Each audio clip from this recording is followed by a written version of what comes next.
Hi everyone, Marco and Code here for a brand new episode of our special edition, Lore of the Universal Century. Today we're going across the entire UC in an attempt to answer a particular question, which is...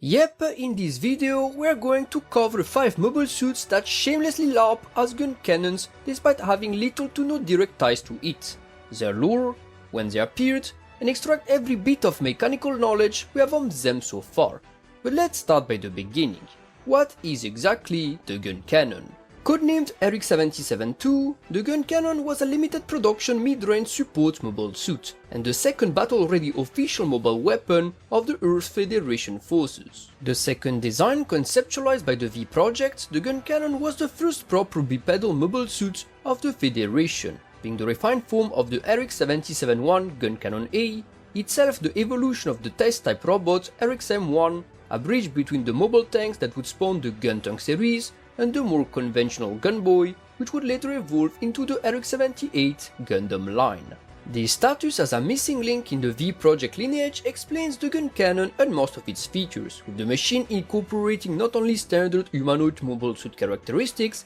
but also remnants of the earlier Federation tank type series. Like conventional mobile suits, the Guncannon took the shape of a humanoid bipedal robot with humanoid limbs, enabling it to move like a regular walker, run, or even climb in hazardous terrains, while also incorporating additional thrusters in the backpack.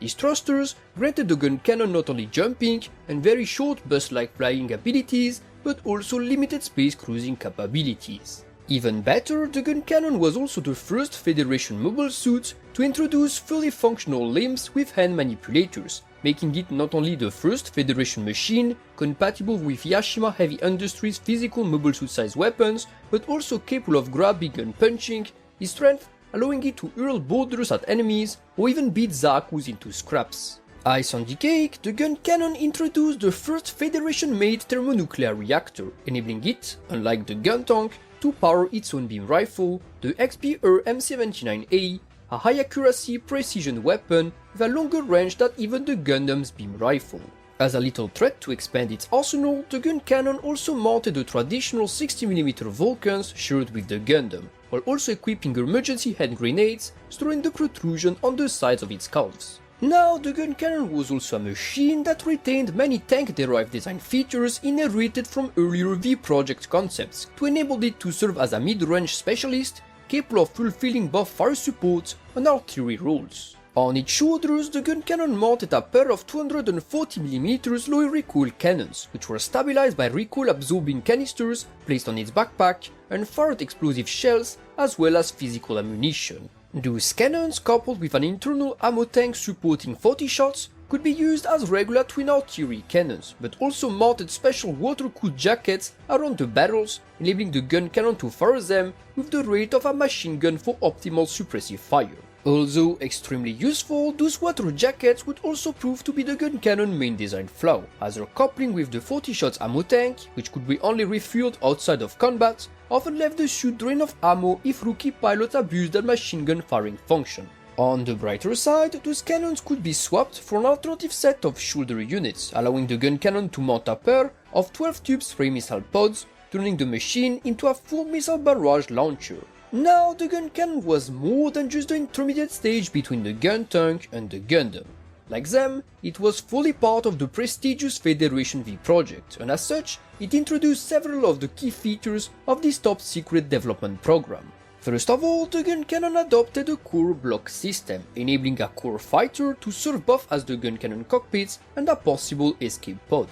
Thanks to these features, a heavily damaged Guncannon could eject its pilot, allowing them to flee in the core fighter while safeguarding precious combat data collected during the battle. These could also enable the pilot to later return in another form, such as a gun tank, another Guncannon, or even worse, the Gundam, should they reach their mothership, the White Base, or a similar facility. The second special feature was the Guncannon's armor frame, made of Luna Titanium, a top-secret material refined by V project engineers, and the strongest alloy available at that time. Like the Gundam and the Gun Tank, the use of this material allowed the Guncannon to withstand heavy physical damage, but unlike its peers, the Guncannon's armor was thickened to the point of making it an absolute nightmare to pierce, with its resistance being said to be as much as 5 times greater than that of a Zaku. The result was a versatile mid-range machine, excelling as a fire support unit and a rear liner, but also capable of holding its own against much nimbler mobile suits,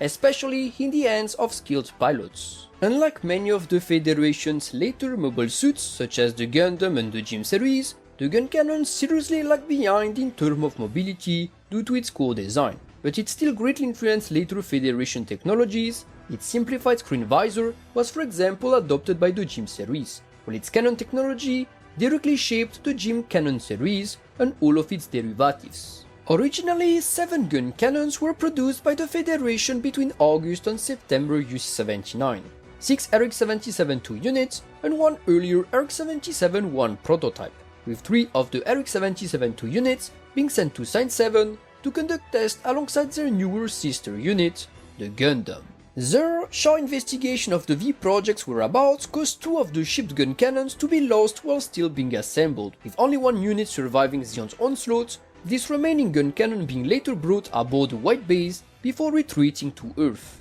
In the hands of the White Base crew, later renamed the 13 Autonomous Corps, the Guncannon quickly proved its worth as an essential part of the so-called Gun Trio, playing vital roles during the One-Year War, notably during the Battle of Seto, Odessa, Jaburo, Solomon, and finally even Abawaku, where it met its demise in the final hours that closed the deadly conflict. Thanks to the few remaining units safeguarded inside Jaburo, the Earth Federation forces were eventually able to field additional Guncannons here and there, even going as far as limited producing it for a short time.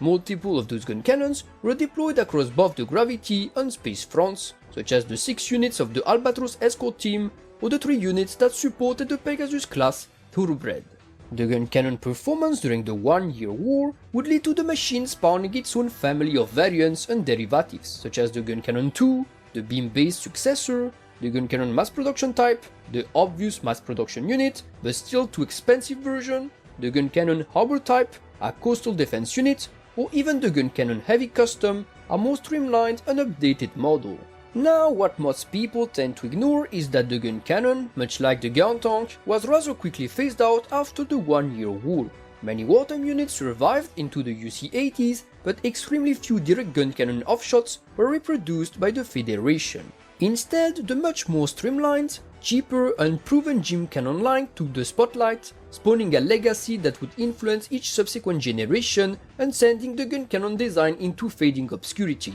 although many of its best assets and features still inspired core components of the Gym Cannon series that followed. Nonetheless, the Guncannon's myth, unmatched by anything aside from the Gundam and Zaku 2 legacies, would go on to influence many unrelated mobile suits from later UC eras, machines that would not only adopt similar features, but also attempt to capitalize on the Guncannon's aesthetics by LARPing as one.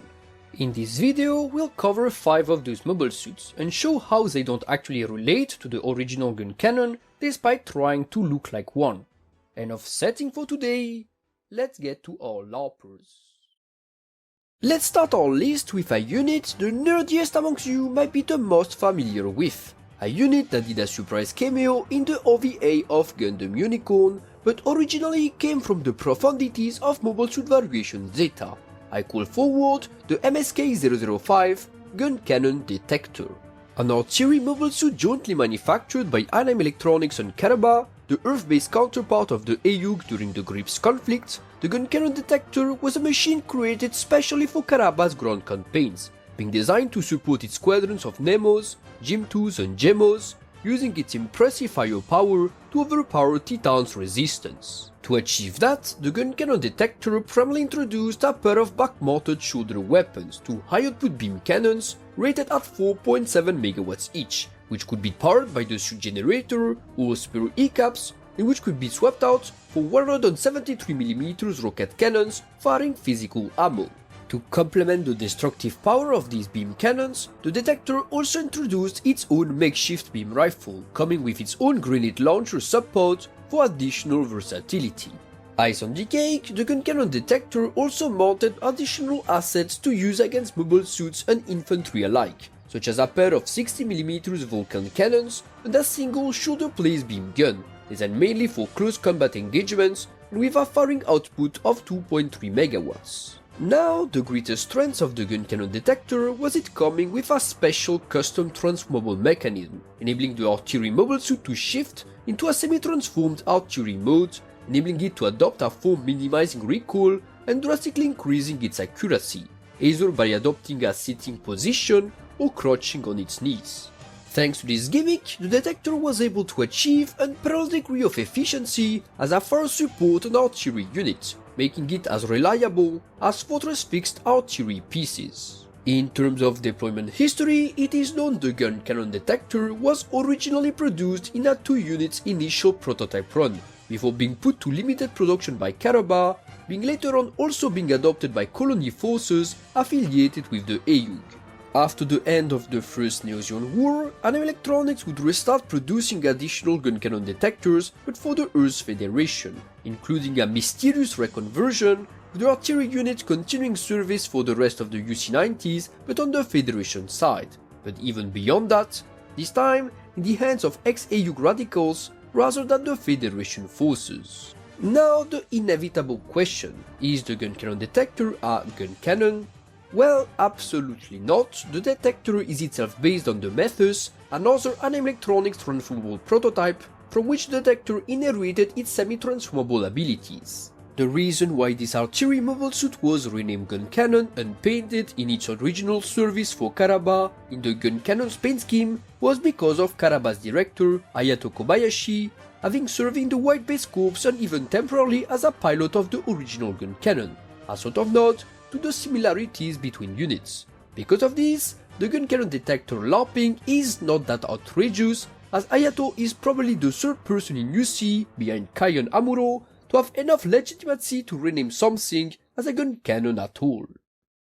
Time to move to the era everyone either loves or hates, the late UC, to find out about our second Guncannon LARPer. This time it's about the RGM-122C, the fire support unit known as the Javelin Cannon. A limited production mobile suit manufactured by Anime Electronics for the Earth Federation forces, the Javelin Cannon was a fire support version of the infamous RGM-122 Javelin, being produced since the UC-130s as part of the later stages of the Javelin mass production plan. A unit designed to support fellow Javelins and other Federation units in combat as a mid-range specialist, the Javelin Cannon was a slight adaptation of the regular Javelin and its brethren, primarily through the adoption of a different backpack to fill this tactical niche. In place of the Javelin's signature Javelin launcher backpack, the Cannon version introduced the so-called Cannon Pack, a pair of Guncannon-style single-barrel beam cannons mounted on its shoulders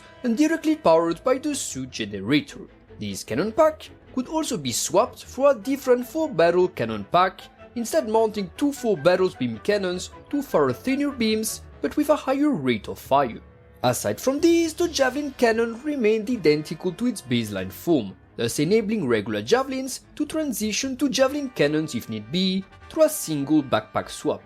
Now, this great versatility was also one of the key design flaws of the Javelin Cannon, with the Javelin's generator, designed to support a miniaturized general-purpose mobile suit with only a beam shield as an internal component to power, being allegedly insufficient to also provide the necessary energy to the cannons of the cannon backpack. This caused the Javelin Cannon to suffer from many issues, most notably being limited in the number of beam shots it could fire before overloading and needing to cool down, severely reducing its effectiveness as a unit designed to spam lengthy artillery fire to support allies during space combat. Alongside this, some people have theorized that this would prevent the Javelin Cannon from using its weapons and powering its beam shield at the same time, which I take with a grain of salt, but still find very plausible. Now, the Javelin Cannon flaw, while a great handicap, is actually very much excusable, with a lot of miniaturized mass production late UC mobile suits usually suffering from similar issues when transitioning from a general purpose design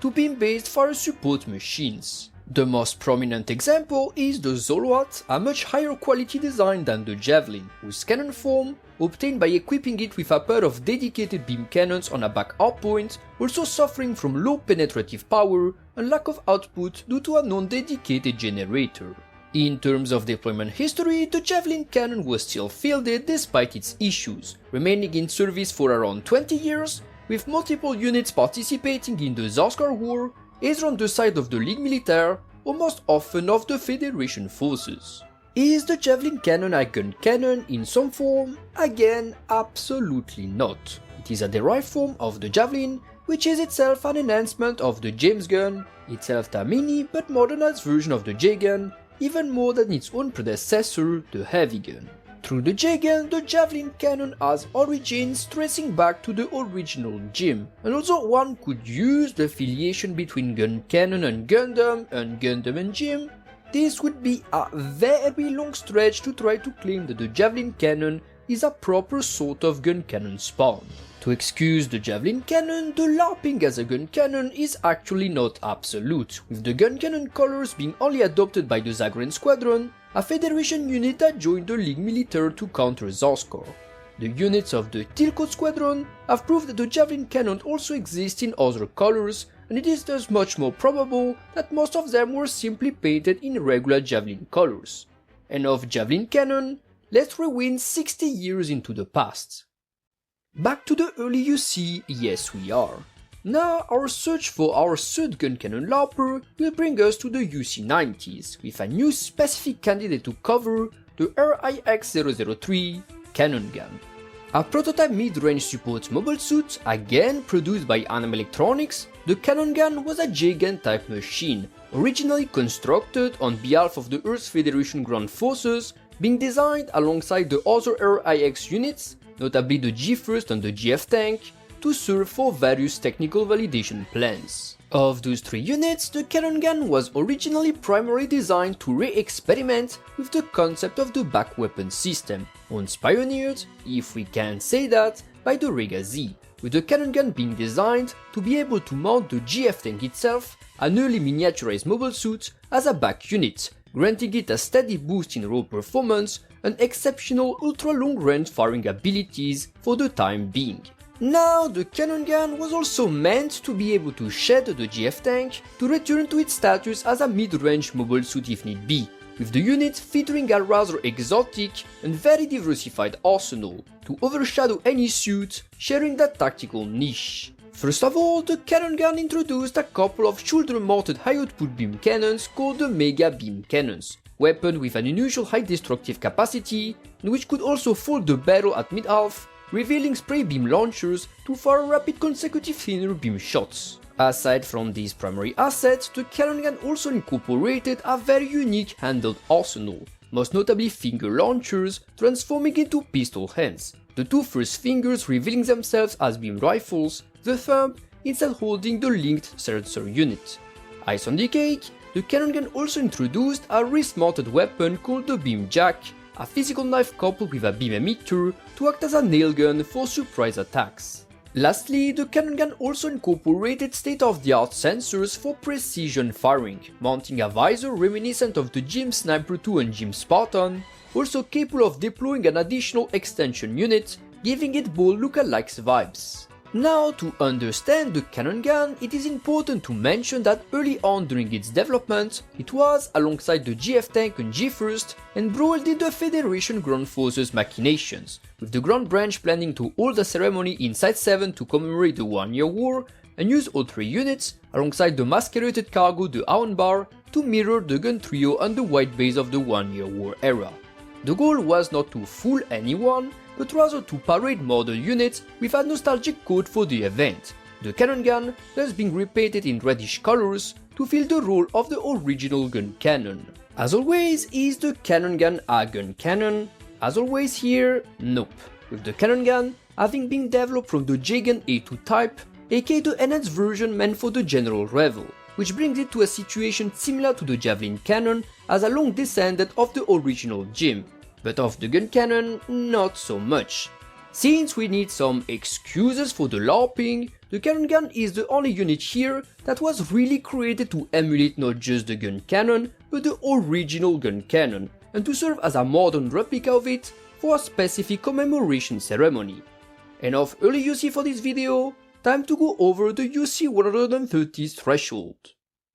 Let's now move to the victory or post-victory era for our fourth contender, the most obscure of the units featured in the video, bringing forward the wonderful V-Cannon, also known as the Victory Cannon. An incredibly obscure mech, first and only featured in the Windows 95 game SD Gundam War, which regular channel viewers may not be accustomed with, the V-Cannon is part of what I like to call the Victory Quartet, forming alongside the Victory 3, V-Tank and V-Search. This group of machines all derived from the Victory Gundam that serve as the game's highest tier units. Yes, Tanky, we're talking about you and your demonic siblings. More interestingly, most units of the Victory Quartet have seemingly the uniqueness, despite being Earthside, so Earth Federation units, of all featuring some degree of Zaskar tech inspiration in their design, suggesting they are either post-Victory mobile suits or convergent evolutions from the days of the Zaskar War.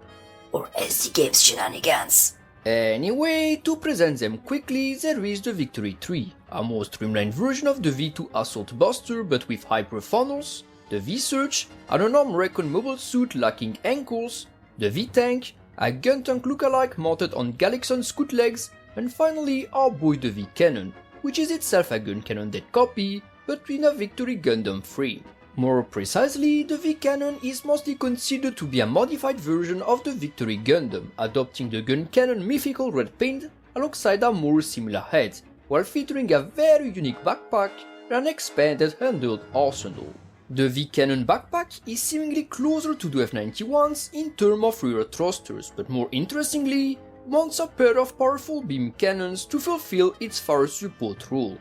Quite surprisingly, those cannons can be launched through a wire-guided system, the V-Cannon featuring a quasi-Psychomu system to enable all-type pilots to control them to perform all-range attacks, a tech suspiciously similar to the Kontio Shot Claw, the only quasi-Psychomu mobile suit of the same era. In terms of handheld weapons, the V-Cannon instead features a custom railgun, highly effective against beam shields and high fields alike, while receiving a beam axe for close-range combat, another feature possibly inspired by Zaskar tech, most notably from the Tomliat similar weapon.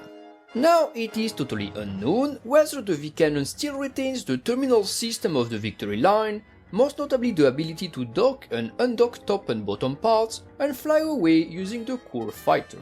We have no clues if it's still there, but it would be funny to see if the V-Cannon could give us a red core fighter or even a core booster with its own custom quasi-Psychomu cannons, similarly to what the V-Dash has. Now, as always, is the V-Cannon a Guncannon? Again, and again, absolutely fucking not. It is a derivative of the V-Gundam, whose lineage can be traced back to the Cluster Kai, then to the Cluster Gundam itself, and eventually all the way back to the Gundam F90, essentially making the V-Cannon a derivative of the F90 by stretching the lineage as far as possible, not even the Cannon Gundam, to save a bit of the day. Worst offense, the V-Cannon is part of a gun quartet, which means it doesn't even properly honor the original Guncannon legacy and that of the gun trio of the White Base.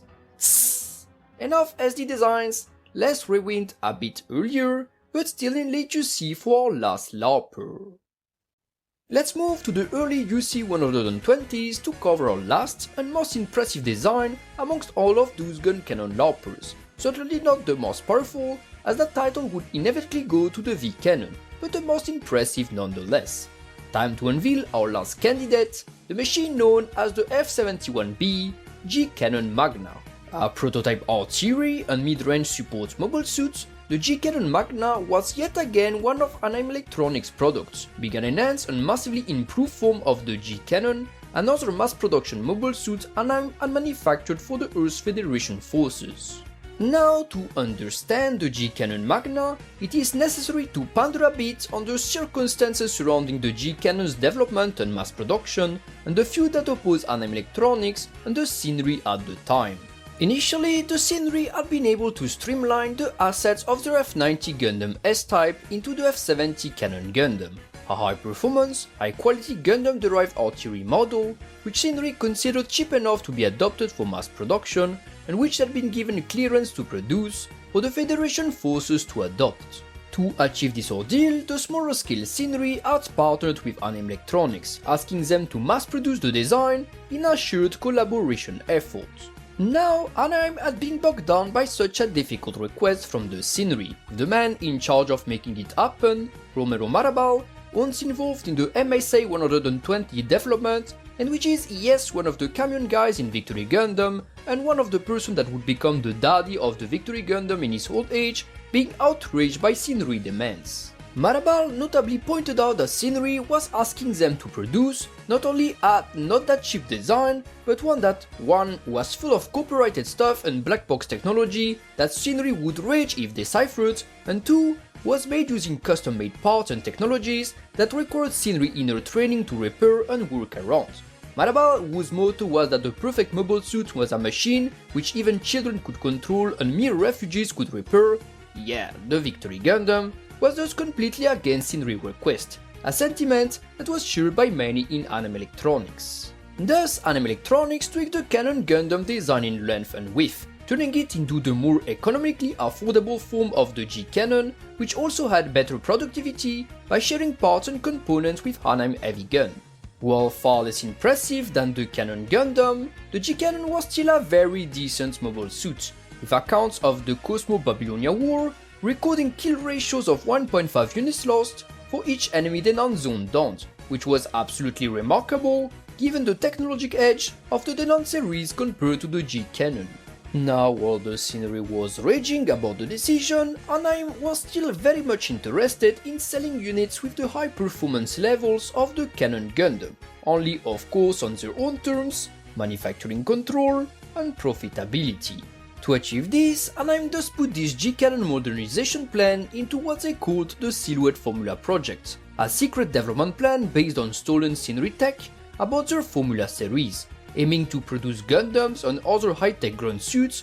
while catching up with their rivals' tech edge, including notably misunderstood Shinry-spawn tech such as beam shields, variable speed beam rifles, and mission packs. Thus came to be the G-Cannon Magna, the steroid-fed version of the G-Cannon, now renewed with stolen Shinry technology that Anime snatched, digested, and re-implemented on their own in the design, appearing as the third product of the project behind the titular Silhouette Gundam and Hardy Gun. Now, the G-Cannon Magna was mainly built around two key unconnected assets, the first being a new thermonuclear reactor plagiarizing Shinry designs, enabling the miniaturized mobile suit to mount a 3580 kW generator, allowing steady energy flow and sufficient power for its cannon backpack.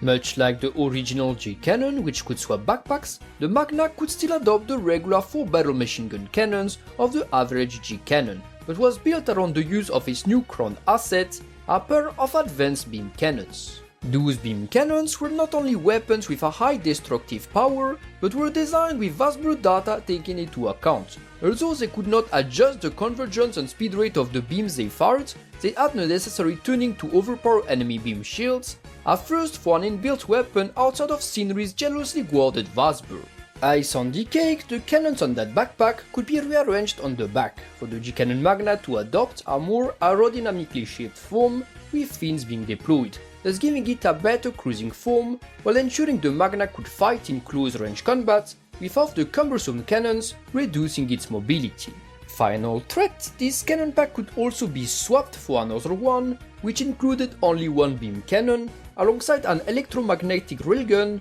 turning the Magna into the G-Cannon Magna Super Destroyed.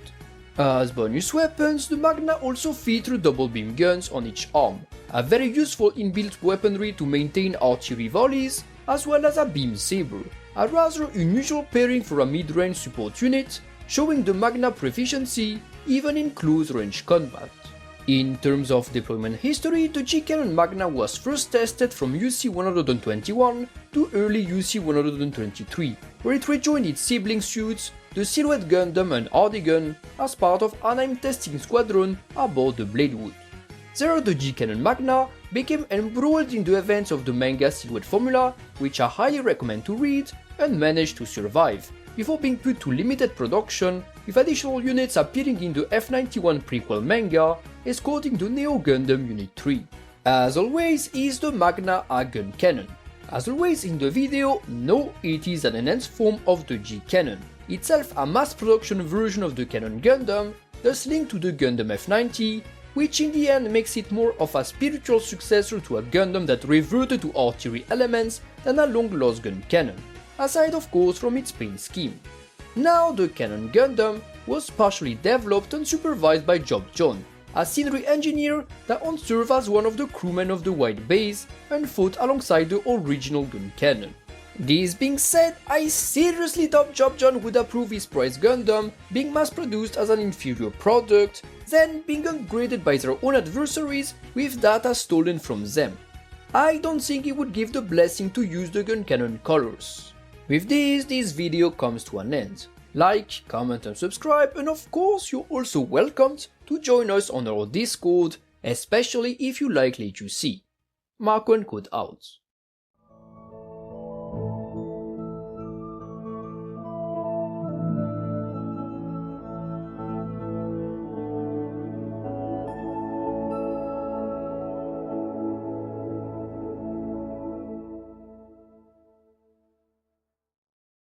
But who will survive?